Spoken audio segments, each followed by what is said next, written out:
Welcome to my channel. My name is Ria, and in this video we are going to go over the horoscope for the full moon in the sign of Pisces happening on 10th September 2022. So for this video I'm going to go over what the energies of this full moon are, and then I'm going to mention real quick where this full moon might be for you depending on your sun and rising signs, and I will put timestamps in the description box so you can click on whichever part you want to watch and go directly to that. So let's talk about the full moon. Right now you can see this on the chart. A full moon is when the moon and the sun oppose each other. They make a 180-degree angle just like this one, and this moon is in the sign of Pisces, right? Pisces is right here, so that's what makes this a full moon in the sign of Pisces. And generally speaking, full moons are this point of completing something. They're this point of culminating something. They're this point where we can start to see something clearly. If there's been something that's a little uncertain in our lives, a full moon can give us a little bit of clarity and certainty as to what that might be. It can also bring answers, right, to whatever we are seeking or unclear about. A full moon is also a point of emotional release, right? And on a full moon, if you look at the chart, the sun right here is opposing the moon, right? And what this means is that the sun, which represents our soul, which represents our identity, which represents our consciousness, is in opposition, opposing, contradiction to the moon, which represents our emotions, right? So that's why a full moon can feel quite emotional. It can feel quite like a lot is happening as well. It can feel like a lot energetically. So that's what a full moon is, generally speaking. And this full moon is in the sign of Pisces, right? Pisces. And Pisces is the last sign of the zodiac. It is associated with endings. It's associated with liberation. It's associated with closing out the past chapter, right, to get ready to step into the new. That's Pisces. Pisces is associated with the higher realms, spirituality. It's to do with going with the flow, following the universe, right? Going where the universe takes you rather than resisting it. That's Pisces. Pisces is this idea of surrendering to a higher power, to a divine order, that sort of thing. And Pisces is also acceptance. So generally speaking, all these themes might be touched upon with this moon in the sign of Pisces. However, what is more important is where Pisces is for you, personally speaking, and I will mention where it might be for your sun and rising sign in the rising sign section of this video, so you can look for that in that part. But Pisces is also, on the other hand, drugs, right? It's also addictions. It's also delusions and confusion. So these themes can be highlighted. These themes might be highlighted as well, because every sign has a positive manifestation, but every sign also has a negative manifestation, right? The positive of Pisces is this ability to surrender to something greater and say, okay, you know what? I'll go where the universe takes me. This attitude of surrendering to something, this idea of accepting wherever life takes us, that's Pisces. But on the other hand, the negative manifestation, as I mentioned, is this need to escape our reality. This need to escape our reality through addictions or via other means, or drugs, right? Anything that takes us out of this material reality to another reality, that's also Pisces. That can be spirituality on one hand, but that can also be drugs, addictions, and delusions on the other hand. So that's the negative manifestation of Pisces. And Pisces is also associated with endings, closing out the past. So those themes might be touched upon as well. And it's to do with loss as well, right? It's the loss that teaches us surrender. So these are the basic themes, and once again, what's more important is which house this moon falls for you, and I will give you an idea in the latter half of this video or where that might be. Now, since the moon is in the sign of Pisces, the sun is in Virgo, right? That's Virgo, and it's this opposition. So we can also say that Virgo is highlighted with this moon as well, and Virgo is this energy in its positive manifestation, which is very organized, which is very planned, which is about, doing a lot of research, which is about our health as well. It's about our routine, it's about the day-to-day and the mundane. So in many ways, this moon is highlighting the need to plan, is highlighting this need to organize, it's highlighting this need to maybe analyze and think very deeply and with a lot of detail about something.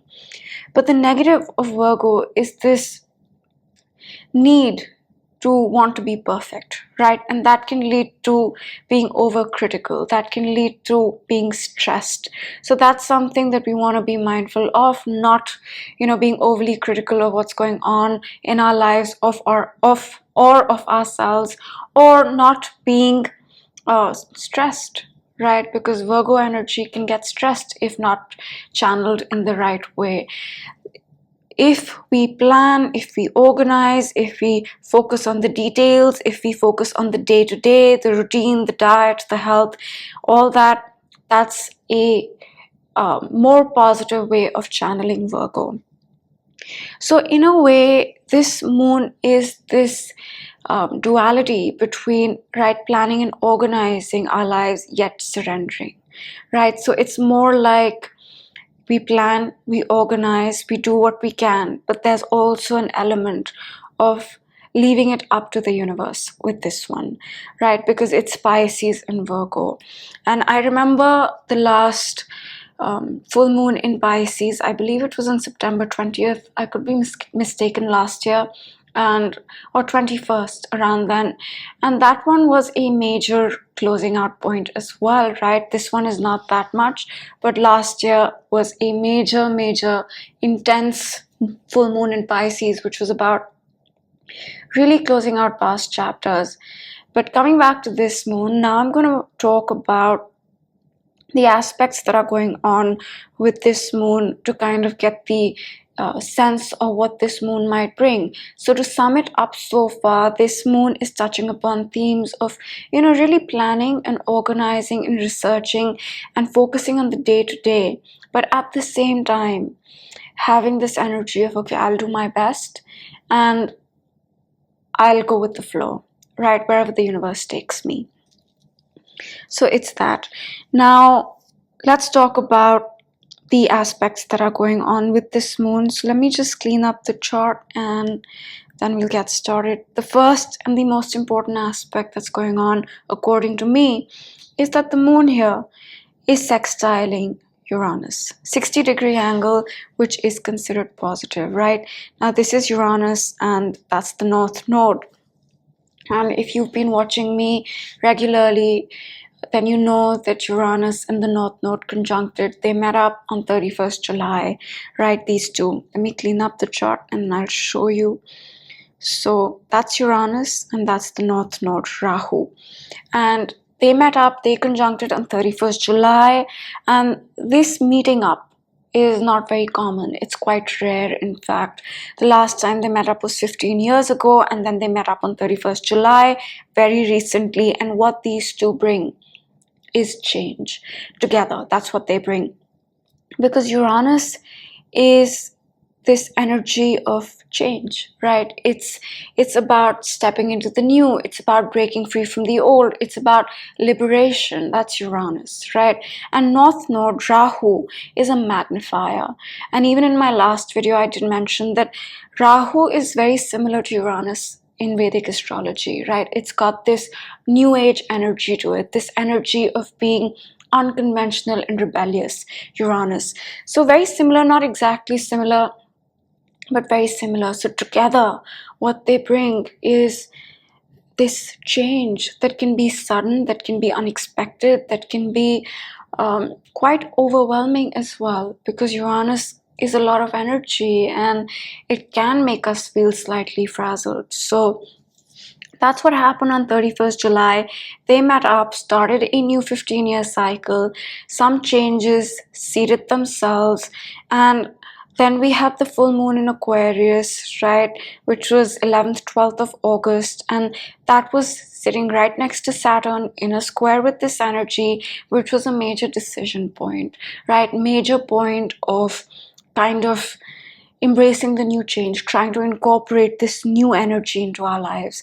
And then we had the new moon in Virgo, which was in a square to Mars. And at the new moon, Venus was squaring Uranus in the north node and opposing Saturn.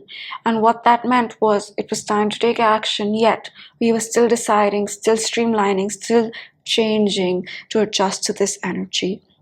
And this moon is no different, but it is different also. It's no different in the sense, since the moon is aspecting this Uranus North Node conjunction, which is bringing in these new powerful energies into all our lives since 31st July, this moon is also helping us adjust to that energy, right? Since it's a sextile, it's not going to feel very stressful. It's not going to feel very challenging.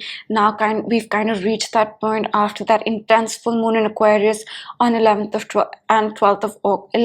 12th of August, depending on your location, and the new moon in Virgo on 27th August. Now we've kind of reached those decisions. We've kind of made the tough calls in a way, and now it's more like things are adjusting for us to incorporate this new energy which is about breaking free from the old, right? Which is about stepping into the new, and that itself can feel challenging. So that's an important aspect that's going on. And the second thing I want to talk about is the fact that you can see this. The moon is sitting right next to Neptune. That's Neptune. It's retrograde right now.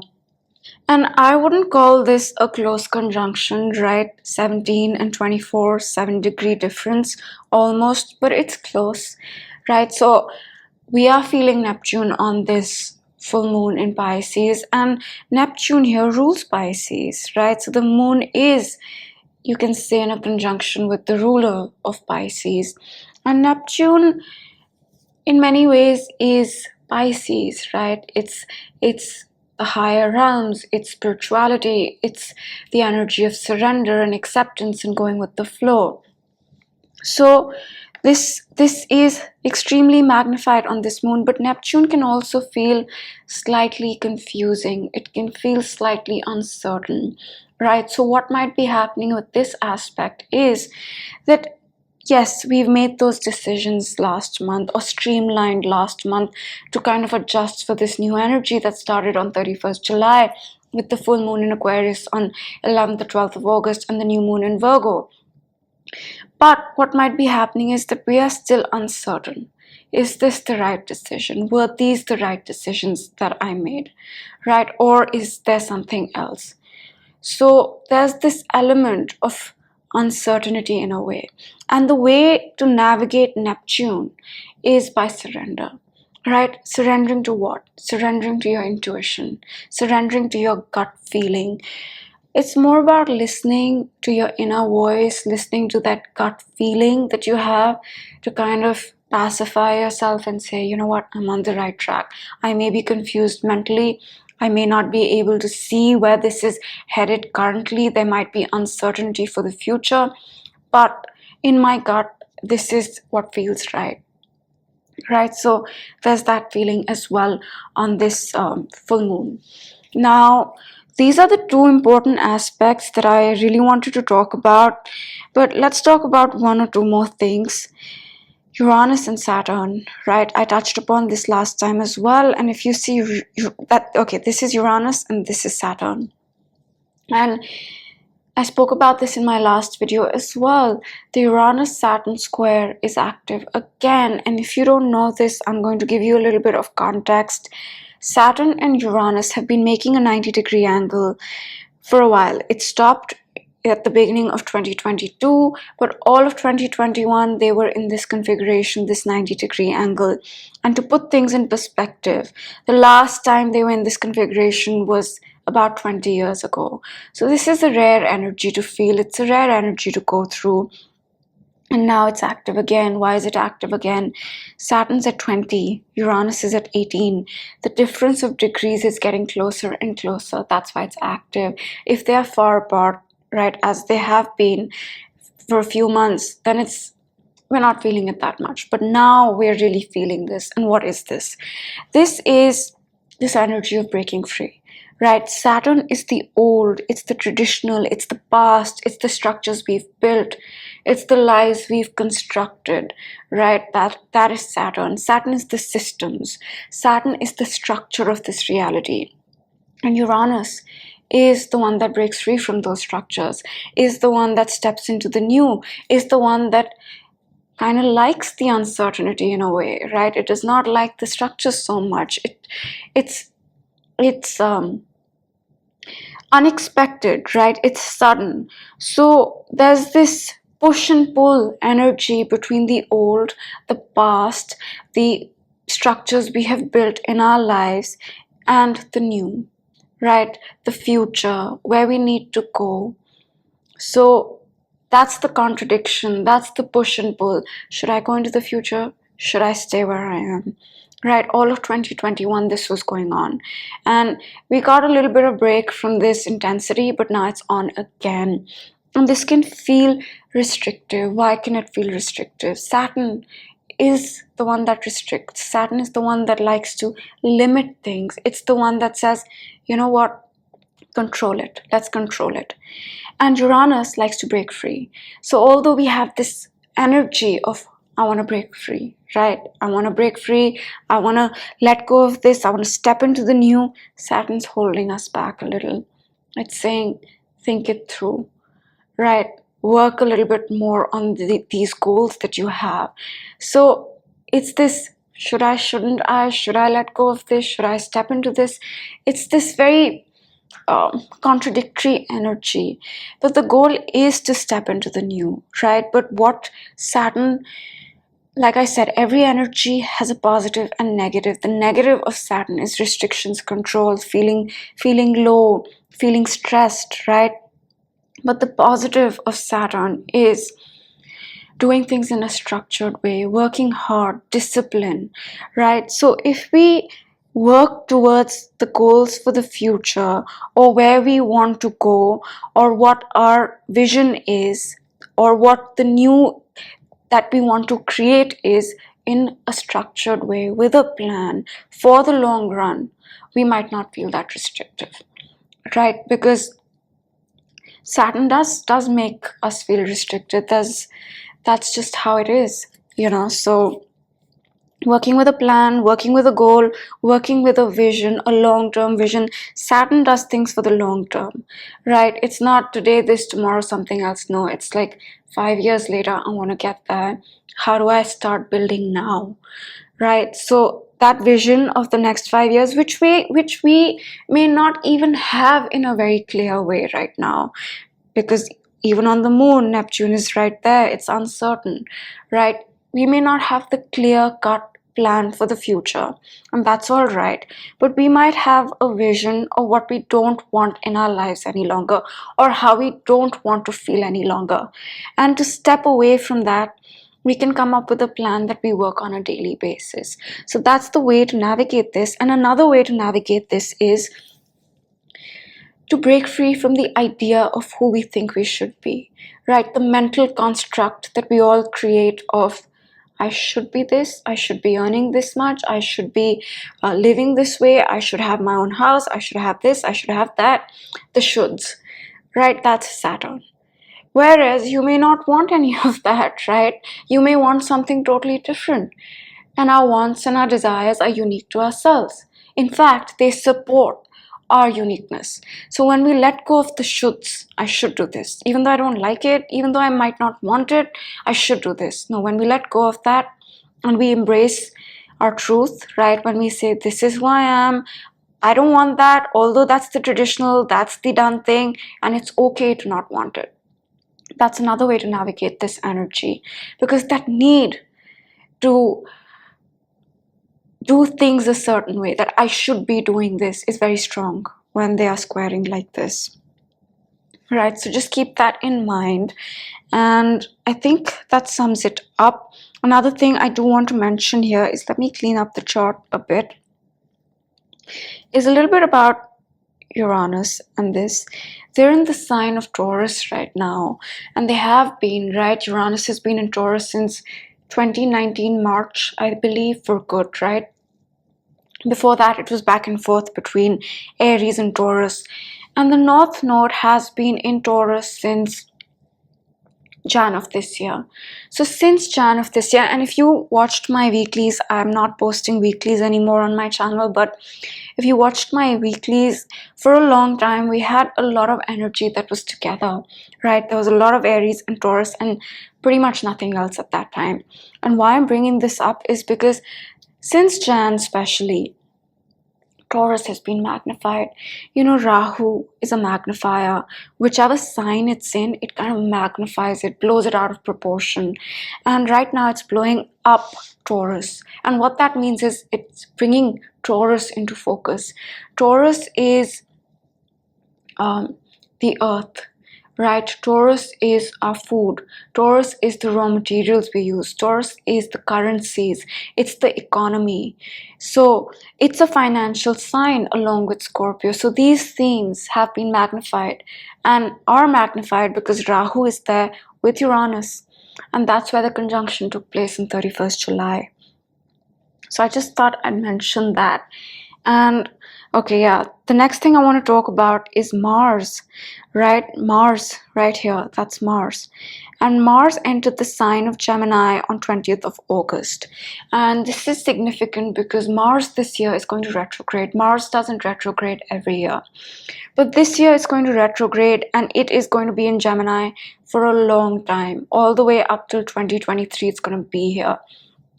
And it's entered its shadow period, right? It's entered the shadow zone, and it's going to retrograde between 8 and 25 Gemini, right? So these degrees, from 8 degrees of Gemini to 25 degrees of Gemini, is what we will go over thrice. Once, as Mars moves forward. Oh, that's okay, that's a mess. Let me clean it up, and okay, this might work better. Once as it moves forward, right, as it is right now, then once it goes retrograde and October, it's going to start moving backwards. That's the second time. And then it's going to go direct, which means it's going to start moving forward again.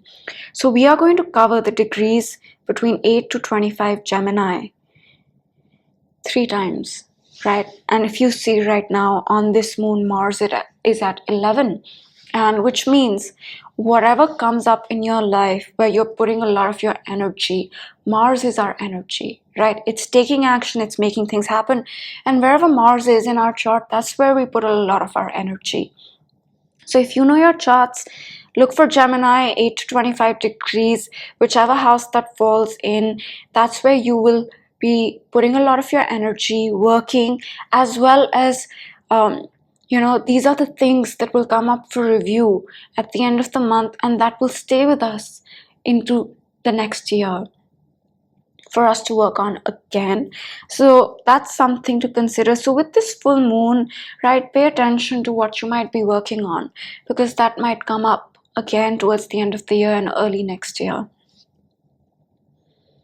So that's that. And Mercury right now is retrograde. It went retrograde a few hours before this full moon, and Mercury is our logical mind. Generally speaking, when Mercury is retrograde, it's not the best time to sign a new contract. It's not the best time to do something absolutely new when it comes to communication, right? Whether that's marketing, social media, signing a contract, that sort of thing. That being said, it's a great time to go back to things you might have started in the past, review those, reflect on those, and figure out if things need to change for those, or you're on the right track concerning those things related to communication, right?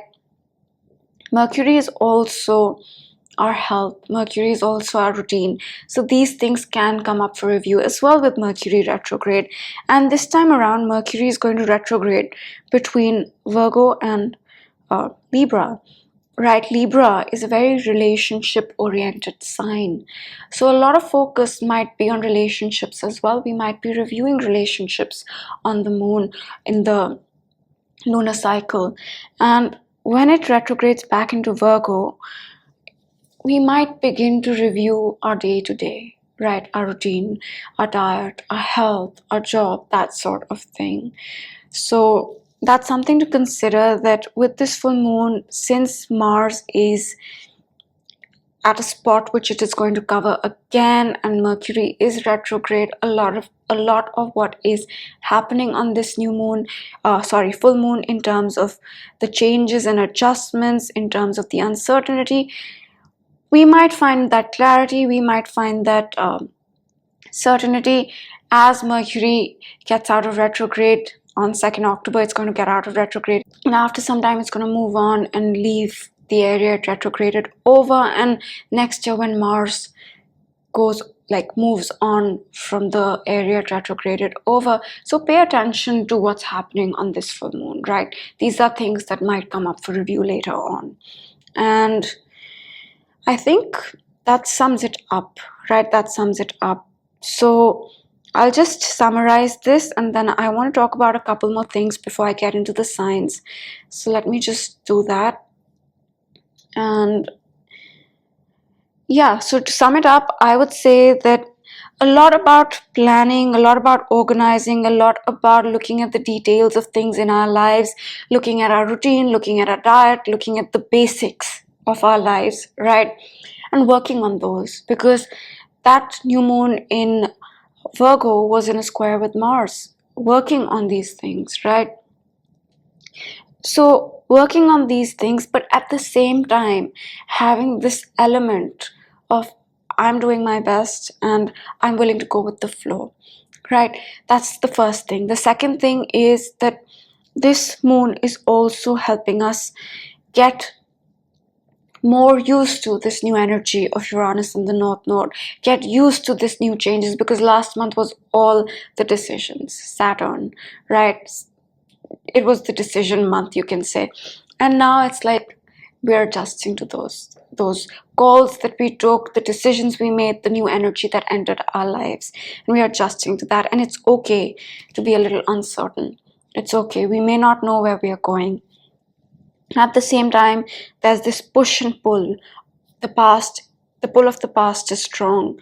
At the same time, we have to make efforts to step into the new, right? To step into who we really truly are. So that's the moon in a nutshell. And before we get into the signs, I just want to mention something about Vedic astrology and where this is happening in Vedic astrology real quick. So in Vedic astrology, this moon is not in Pisces, it's in Aquarius. It's at 23 degrees of Aquarius. One of the difference between Vedic and Western is where the energies are at, right? And usually the difference is 24 degrees, depending on which system you use. It can vary a little, but generally speaking, it's approximately 24 degrees, which puts this moon in Vedic astrology at 23 degrees of Aquarius, right? And the sun will be in Leo, and my phone just went off. I should put this on silent. I forgot today. Anyway, coming back to this. So this one is in Aquarius, right? And in Vedic astrology, there's something known as lunar mansions, right? Nakshatras. Now, these are smaller divisions of a sign, and there are 27 nakshatras. Actually, there are 28, but usually we consider 27. Now, each lunar mansion, each nakshatra has its own meaning, has its own significance, right? Even its own ruler. So it's like a mini sign, right? Consider it a mini version of a sign. So that's what a nakshatra is. And this one is happening in the nakshatra of Purva Bhadrapada, right? Now, this nakshatra is ruled by Jupiter. It's to do with liberation. It's to do with spiritual liberation. It's to do with turning away from the material and turning inwards into the spiritual. It's the initial part of the spiritual journey, right? Very similar to Pisces, you can say. So that element of spirituality, that element of going within, right, of detaching from the material and going within, whether it's to find our true self, Uranus, or to awaken, Uranus, right, or just, undertake a spiritual path and let go of the material desires a little bit. So this is a nakshatra that's representative of this, very similar to Pisces. And it's also representative of duality. Again, very similar to Pisces, because Pisces, the symbol is two fish, right? Two, duality, right? Duality of night and day, pleasure and pain, or rising and falling. In a way, they can't exist without one another, right? So it's the nakshatra that makes us realize that duality, right? That without sorrow, without pain, there would be no pleasure, there would be no happiness. They exist as opposing poles, right? Happiness and sorrow, pleasure and pain, night and day. So it's about recognizing that everything has a dual nature and transcending that, right? Because when we transcend that, we can accept the duality. We can accept the sorrow along with the happiness. And when we do that, we become, I don't want to say immune, but we don't get disturbed by either. We don't get disturbed by the sorrows, nor do we get too excited when things are going well. It's this feeling of being just steady, right? Of peace.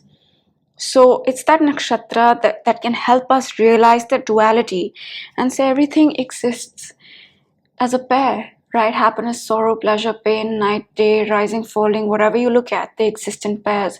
And when we realize that, it helps us find peace, detached from the circumstance or what we might be going through. It helps us find peace no matter what we are going through, because we know that if it's the night, the day will come, and if it's the day, night is to follow, right? So it's this very spiritual sort of energy that's more about not trying to control our material reality, but more about accepting that pain, sorrow, everything is part of life and doing the best with it, right? That's the nakshatra's energy. And that's very much Pisces to me. So they both align, right? In Western, the fact that it is in Pisces, and in Vedic it's in Aquarius, yes, but it is in Purva Bhadrapada, which is more similar to Pisces. And actually, this nakshatra does span from Aquarius to Pisces, right? It goes over both signs. So that's what it is. And the sun is in the nakshatra of Purva Falguni, in the sign of Leo, 23 degrees of Leo. And this nakshatra is an auspicious nakshatra, right? It's to do with creativity. It's a very, very creative nakshatra. And how I interpret this is that a lot of the times, creativity or tapping into our inner expression can help us access the part that transcends duality, right? I know that's, I'm not being very clear about that, but when we are creative, we are totally immersed in something. And when we are totally immersed in something, we just are, right? We are in that space, whatever that might be, whether you're writing or doing a video or anything else. When you're completely immersed, there is no pleasure, there is no pain. You're just there in the present moment, right? So in many ways, sometimes when we channel our creativity, we can find that space that is beyond the dual nature of life, that just is where we can be peaceful. So I thought that's interesting. And I just thought I'd share that with you. So in Vedic astrology, I am a Leo rising, and I am a Purva Falguni Leo rising in Vedic. In Western, I'm a Virgo rising, and I think both hold true in a certain way. So I just thought I'd share that with you. I'm a 25-degree Leo rising in Vedic astrology. In Western, I'm a 19-degree Virgo rising. So that's that. So I hope you enjoyed the overall energies of this moon, and I hope that it was helpful in some way to you. And to sum it up, I would say that a lot about going with the flow, a lot about accepting the new energy, the new changes, the new energy of leaving something old that has been with us since 31st July, a lot about accepting it, embracing it, making it a part of our life, a lot about making it a part of our routine and day to day, a lot about planning and organizing to fit that new energy, fit the decisions in the streamlining process we did last month. At the same time, a lot about letting it all go. Right? Virgo Pisces. Virgo is reality. Pisces is beyond reality. It's the axis, right?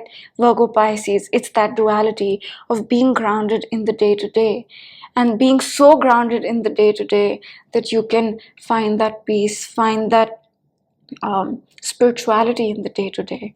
So, a lot about this, a lot about accepting the changes and just doing whatever we can in our control, whatever is in our control, realizing that it's not going to be perfect and not being overly critical of ourselves if things are not perfect, and at a certain point saying, this is the best that I could do, and letting it go, leaving it up to the universe, Pisces.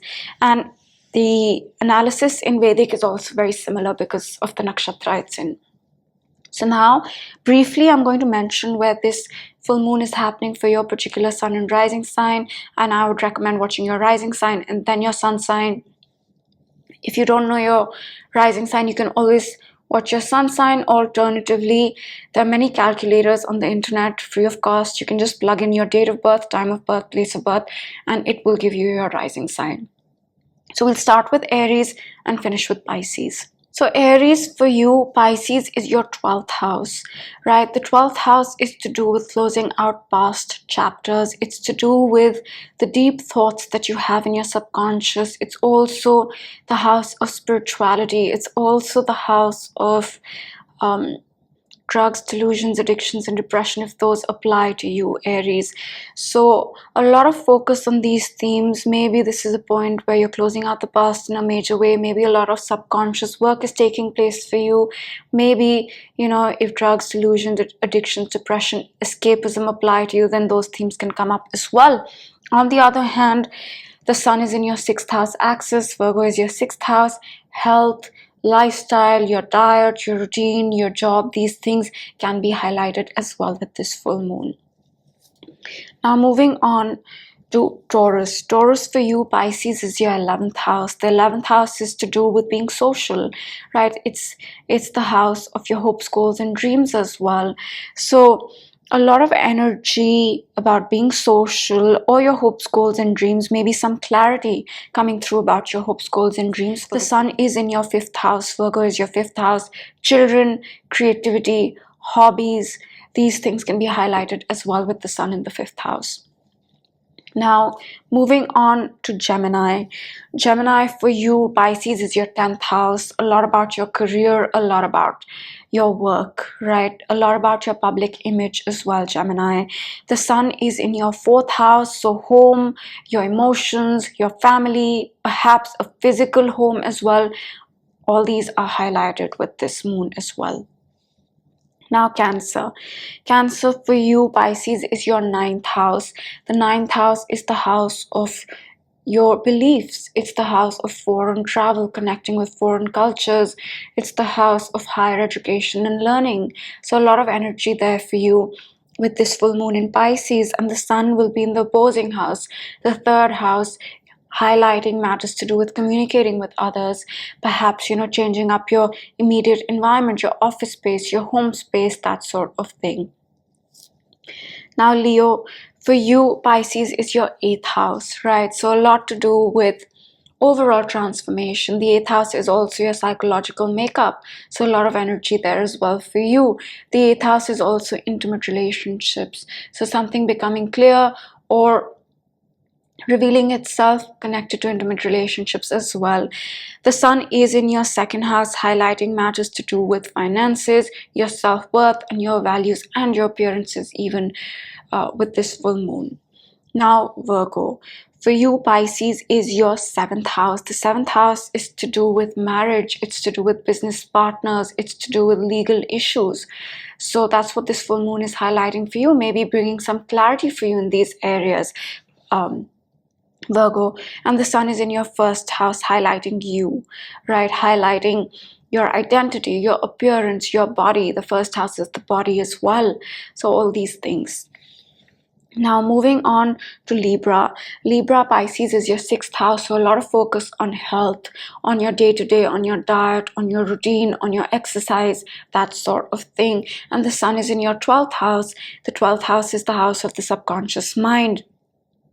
It's the house of closing out the past. It's the house of drugs, delusions, addictions, depression, escapism, if those apply to you. So these are the themes that are highlighted with this full moon in Pisces for you, Libra. Now moving on to Scorpio. Scorpio, Pisces is your fifth house, right? A lot to do with children, love, romance, creativity on this full moon for you. The sun will be in your 11th house, which is the house of being social, or your hopes, goals, and dreams. So those themes can be highlighted as well for you, Scorpio. Now, Sag, for you, Pisces is your fourth house.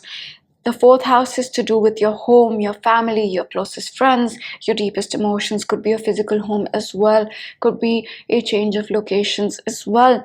And Virgo is your 10th house, right? 10th house of business, of your public image, of your career. So a lot of energy on this axis for you. Home and family on one hand, and business and career on the other. Capricorn, for you, Pisces is your third house, right? So a lot of energy when it comes to communication, a lot of energy in your mind, right? Mental processes can be high at this point. Communication, writing, social media, marketing, that sort of thing. You can be reaching out and connecting with your siblings as well, or changing up your office space or home space as well. And with the sun in the 9th house, foreign travel, learning something, connecting with foreign cultures, your beliefs, philosophical questions and answers are all highlighted as well. Now, Aquarius, for you, Pisces is your second house, a lot to do with financial matters, right? Also your values and self-worth and appearances. And on the other hand, the sun is in the 8th house on overall transformation. Psychological issues are highlighted as well. Maybe you work on some psychological stuff with the sun in the 8th house, Aquarius. It's also the house of intimate relationships, something becoming clear about intimacy and intimate relationships. Now, for you, Pisces, this is a big one.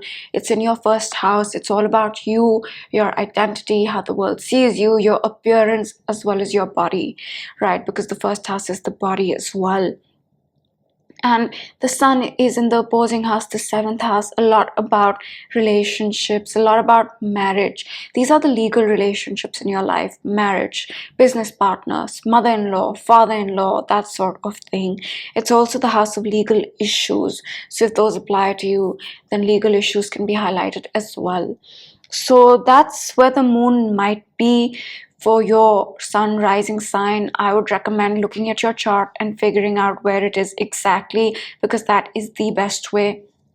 And I hope you enjoyed this video, and I will see you now for the next moon video. Have a great full moon in Pisces. Bye.